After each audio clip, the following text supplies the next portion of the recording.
सो hi good morning. आज रविवार सकाळू ଯିବା ମାଛ ଆଣିବା ପାଇଁ। ଆମ ପିଲାମାନେ ଶୋଇଛନ୍ତି, ତାଙ୍କୁ ଡାକିଦେବା, ଯିବା ମାଛ ଆଣିତେ। ଅଞ୍ଜୁ ଉଠୁ ଉଠୁ ଜଲ୍ଦି ଉଠୁ, ଯିବା ମାଛ ଆଣିତେ ଯିବା। ଚାଲ ଭାଇ, ଓଇ ଆଉ ଭାଇ ଉଠ ଉଠ ଉଠ ରବିବାର ହେଲା ବାସରା ହଉଛି ନା କଣ ଧରିକି ଉଠ ଉଠ ଉଠ। ଏଇ ଅଞ୍ଜୁ ଯେମିତି ଉଠି ରବିବାର ଦିନ ଉଠୁଛି 6ଟା ଉଠିକି ମାଛ ମାଛ ଆଚ୍ଛା ଉଠୁ। ବିହନ ମାଛ ଦେଖିନି ବାହାରିଲେଣି। ରଭାଇ ତାର ଗାଡ଼ି ତାର ସଫା କରିକି ବାହାରିଲାଣି। ଏଠି ରଭାଇ ତାର ବାହାରି ସାରିଲାଣି ମାଛ ଆଣିତେ ଯିବେ ବୋଲି। ମାଛ ଆଣିତେ ଯିବ ନା? ହଉ ଯାଅ। ରଭାଇ ଆଗେ ତାଙ୍କର ମାଛ ଆଣିତେ ବାହାରି ଗଲେ। ଆଉ ଦେଖନ୍ତୁ ତାଙ୍କର ମାଛ ଆଣିତେ ବାହାରି ଗଲେଣି। ହଉ ଯାଅ ଆଉ ଚାଲୁ ମାର୍କେଟ ମାଛ ଆଣିବାକୁ। ଏପଟେ ଏପଟେ ଆଉ କୁଆଡ଼େ ଯିବା?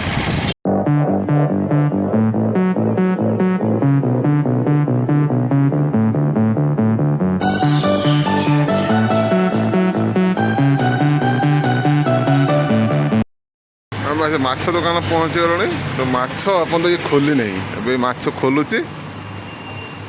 ଆଉ ଦେଖିବା ମାଛ ଖୋଲୁ, କ'ଣ କ'ଣ ମାଛ ଅଛି, ଆଉ ତାପରେ ନବା ମାଛ।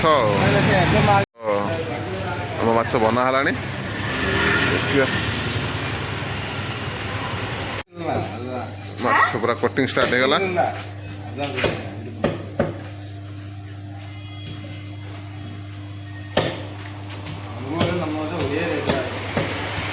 ଆମର ଏଠି ପହଣା କିଲୋ 200 ଟଙ୍କା ନା ଅଛି ତିରୁପୁରରେ।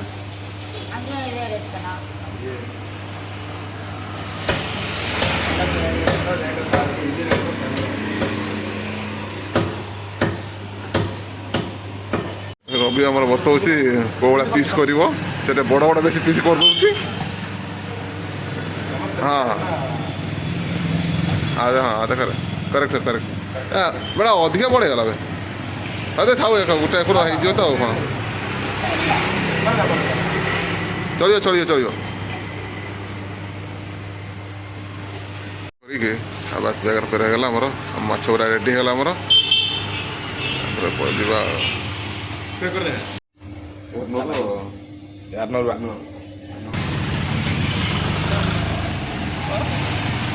ରୁମ୍ରେ କଞ୍ଚା ଲଙ୍କା ନାହିଁ, ଦୋକାନ ଯା କଞ୍ଚା ଲଙ୍କା ନେଇକି।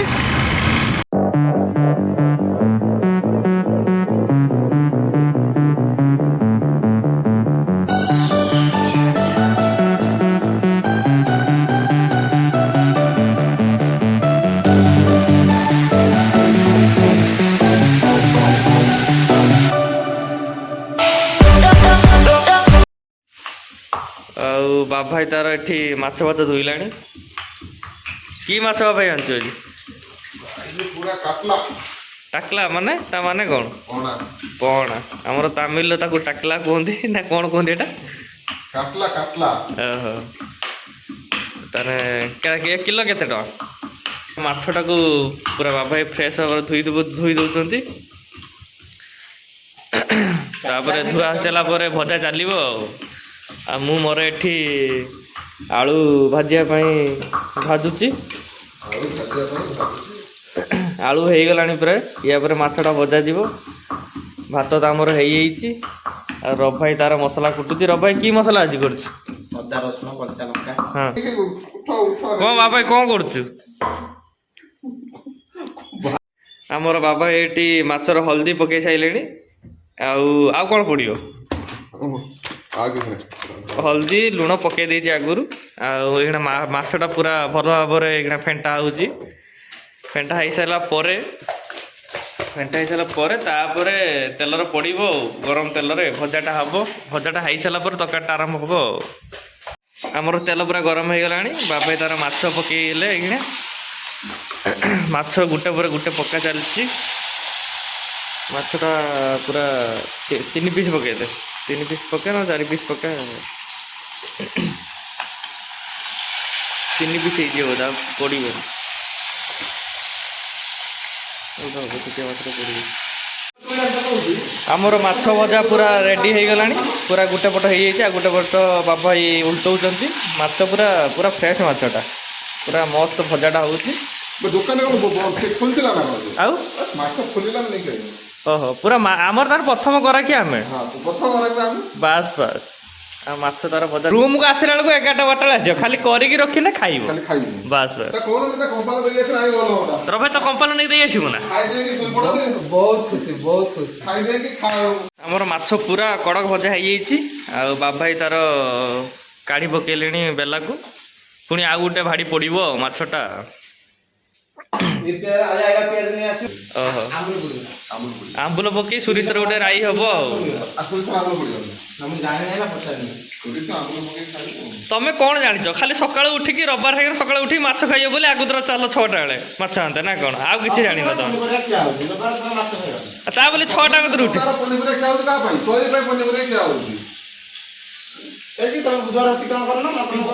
ବୁଧବାର ତୁ ଆସିବୁ ରାତି 12ଟା ଗୋଟା ବେଳେ ଚିକେନ ମଟନ ଖାଇବୁ ବେଳକୁ ଆସୁନୁ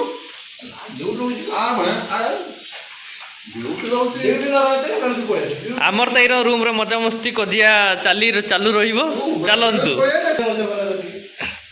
ବିରିୟାନୀ ବନେଇବା ଶୁଟିଂ ଦିନ ହେଲେ ବନେଇବା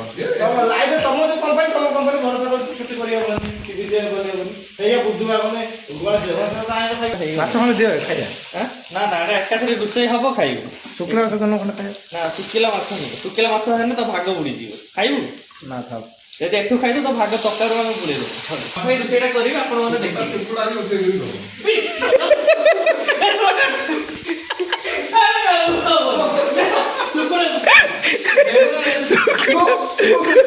ନା ଆକ୍ଚୁଆଲି ଶୁକୁଟା ଡାକିବାର କାରଣ ହେଉଛି ଶୁକୁଟାକୁ ବହୁତ ଭଲ ପାଏ ବାବୁ ଭାଇ ମାନେ ସକାଳେ ଖାଲି ବାବୁ ଶୁକୁଟାକୁ ନୁହେଁ ମାନେ ସଞ୍ଜୟକୁ ନୁହେଁ ମୋତେ ବି ସେ ବହୁତ ଭଲ ପାଏ ତେଣୁ ଶୁକୁଟା ଡାକଟା ଟିକେ ଡାକା ହେଲା ଆଉ କାହିଁକିନା ମାନେ ସବୁ ଯେଉଁ ଗାଉଁଲି ନାଁର ଯାହାକୁ ବେଶୀ ଭଲ ପାଆନ୍ତି ସେମାନଙ୍କୁ ଡକାଯାଏ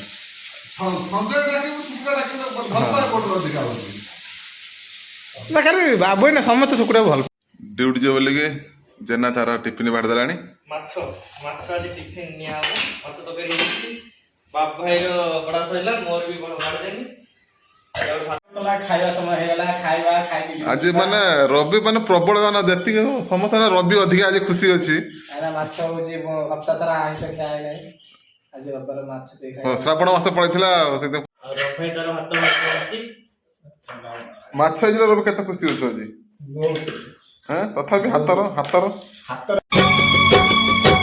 भाग्य तो लिखी कपाल लिखन भाग्य डोरे बंधा मनीष जीवन भाग्य तो लिखी कपाल लिखन भाग्य डोरे बंधा मनीष जीवन कहाकू हसाए सिए कहाकू कंदाए रे कहार सिंदूर साखी से नेहा के दिए सबू भाग्य हाथ दान सबू भाग्य हाथ दान भाग्य तो लिखी कपाल लिखन भाग्य डोरे बंधा मनीषा